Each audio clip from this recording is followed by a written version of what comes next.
ইসরায়েলের 2 যুদ্ধবিমান, নারী পাইলট আটক। নেতানিয়াহু ও পেজেশকিয়ানকে ফোন করে মধ্যস্থতার প্রস্তাব পুতিনের।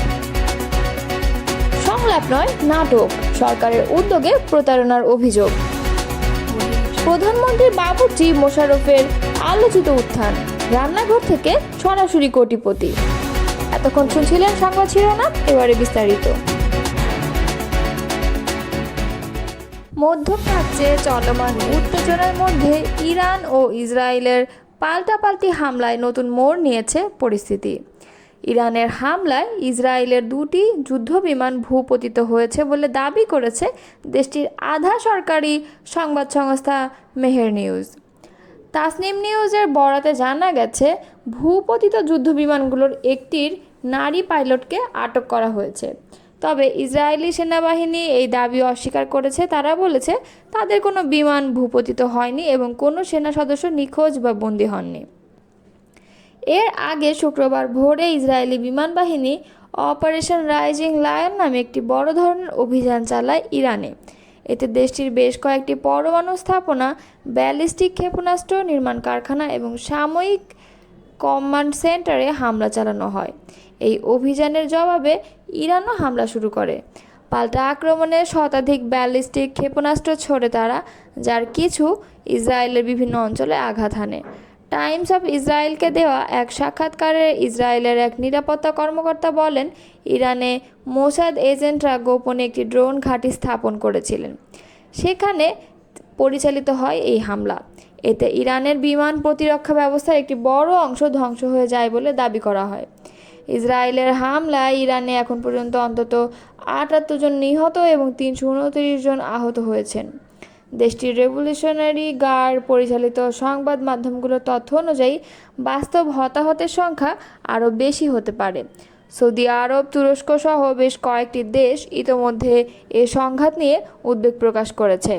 পরিস্থিতি দ্রুত নিয়ন্ত্রণে না এলে তা পুরো অঞ্চলের জন্য ভয়াবহ বিপর্যয় ডেকে আনতে পারে বলে আশঙ্কা করছেন বিশ্লেষকরা।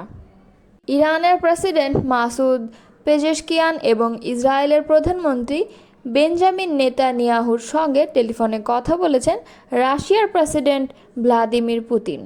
ইরান ইসরায়েল যুদ্ধ থামাতে মধ্যস্থতা করার প্রস্তাবও দিয়েছেন তিনি। শুক্রবার পেজেশকিয়ান ও নেতানিয়াহুকে পুতিন টেলিফোন করেছিলেন বলে এক বিবৃতিতে জানিয়েছে রাশিয়ার প্রেসিডেন্টের কার্যালয় ক্রেমলিন। বিবৃতিতে বলা হয়েছে, আজ শুক্রবার প্রেসিডেন্ট পুতিন ইরানের প্রেসিডেন্ট মাসুদ পেজেশকিয়ানকে টেলিফোন করেছিলেন। টেলিফোনে তিনি ইরানে ইসরায়েলের হামলায় নিহতদের পরিবারের স্বজনদের প্রতি আন্তরিক শোক জানিয়েছেন।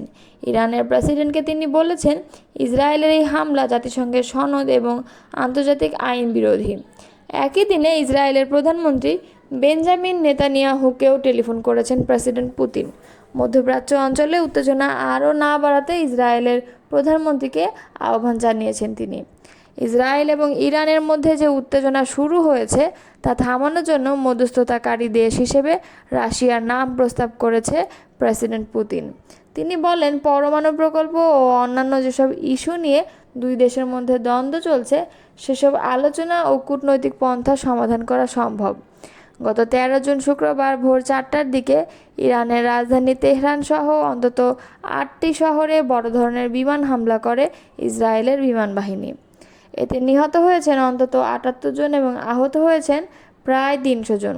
এছাড়া ইরানের সেনাপ্রধান মোহাম্মদ বাঘেরি সহ সামরিক বাহিনীর বেশ কয়েকজন কর্মকর্তাও নিহত হয়েছেন। ইরানের পরমাণু প্রকল্প ও সামরিক বাহিনীর স্থাপনাগুলোকে লক্ষ্য করে এ হামলা চালানো হয়েছিল বলে বার্তা সংস্থা এপি জানিয়েছে। হামলায় ইরানের অন্তত 100টি স্থাপনার ক্ষয়ক্ষতি হয়েছে। ইরানের প্রতিরক্ষা বাহিনী এ সামরিক অভিযানের নাম দিয়েছে দ্য রাইজিং লায়ন। অতর্কিত হামলার পর শুক্রবার রাতে ইসরায়েলকে লক্ষ্য করে অপারেশন ট্রু প্রমিস 3 সেনা অভিযান শুরু করে ইরান। এতে 1 জন নিহত এবং 41 জন আহত হয়েছেন। আহতদের মধ্যে 2 জনের অবস্থা আশঙ্কাজনক। ইরানের পরমাণু স্থাপনা ধ্বংসের ব্যাপারে ইসরায়েল দৃঢ় প্রতিজ্ঞ উল্লেখ করে সিএনএনকে বলেন, আমাদের হিসেব বলছে আগামীকাল 4 থেকে 5 দিনের মধ্যে আমরা ইরানের পরমাণু প্রকল্প সম্পূর্ণ ধ্বংস করে ফেলতে পারব।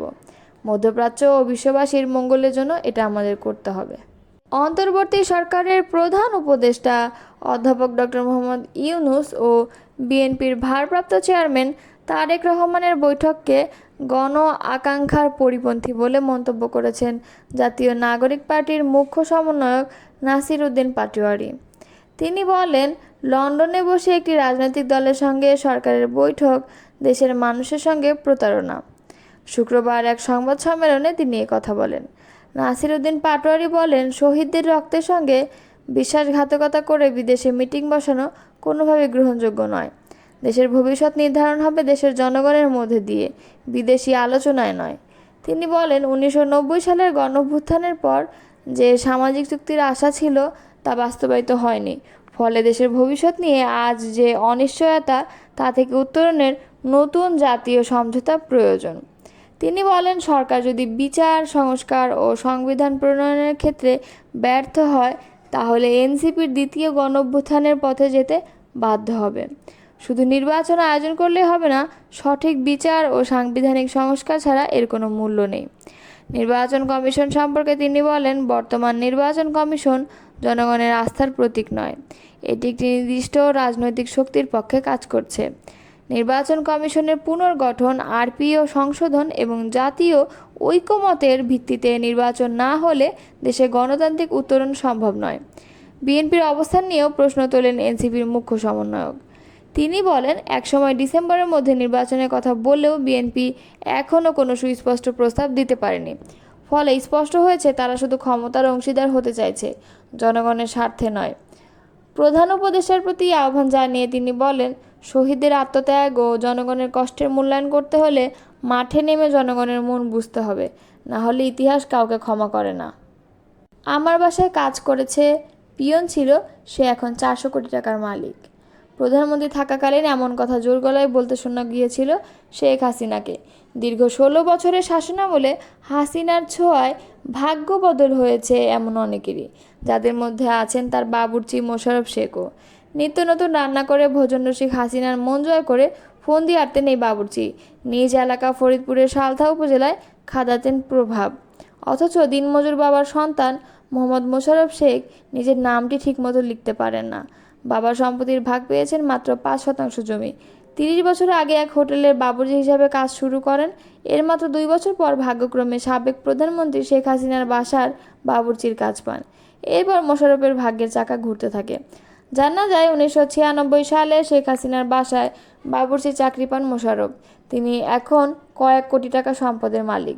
গ্রামে ও শহরে রয়েছে তার বাড়ি-গাড়ি। অভিযোগ রয়েছে, আওয়ামী লীগ সরকারের আমলে নিজ গ্রামের প্রতিবেশী কৃষকের জমি দখলসহ সাধারণ মানুষকে নানাভাবে হয়রানি করেছে বাবুর্চি মোশাররফ। সালথার ভাওয়াল ইউনিয়নের বড় কামদিয়া গ্রামের কৃষক রহমান শেখের ছেলে মোশাররফ। তিনি 28 বছর হাসিনার বাসার বাবুর্চি ছিলেন। তবে 5 আগস্ট শেখ হাসিনা দেশ ছেড়ে পালিয়ে যাওয়ার পর গা ঢাকা দেন। সম্প্রতি তার বিরুদ্ধে জমি দখলের অভিযোগ দিয়েছে বড় কামদিয়া গ্রামের কৃষক মোহাম্মদ চান মিয়া ফকিরের ছেলে সাগর মিয়া। এরপর থেকে বেরিয়ে আসছে মোশাররফের নানা অপকর্ম, নিরীহ মানুষের উপর অত্যাচার, জুলুম ও সম্পদের তথ্য। চান মিয়া ফকিরের ভাতিজা সেন্টু ফকির বলেন, আমার চাচা একজন গরিব কৃষক। তার 42% জমি দখল করে পাকা ঘর নির্মাণ করেন মোশাররফ। ওই ঘরের চালের উপর একটি নৌকা তৈরি করে টানিয়ে রাখেন। তখন আমরা পুলিশ প্রশাসনের কাছে গিয়েও কোনো সমাধান পাইনি। জমি দখল নিয়ে মুখ খুললেই আমাদের মারধর করে এবং মামলা দিয়ে এলাকা ছাড়া করতেন মোশাররফ। হাসিনার বাবুর্চি হওয়ায় প্রভাব খাটিয়ে পুরো কামদিয়ায় সাধারণ মানুষের উপর জুলুম নির্যাতন চালিয়েছেন তিনি। সালথা থানার ভারপ্রাপ্ত কর্মকর্তা মোহাম্মদ আতাউর রহমান বলেন, জমি দখলের বিষয় নিয়ে মোশাররফের বিরুদ্ধে একটি অভিযোগ পেয়েছি, তদন্ত করে আইনগত ব্যবস্থা নেওয়া হবে।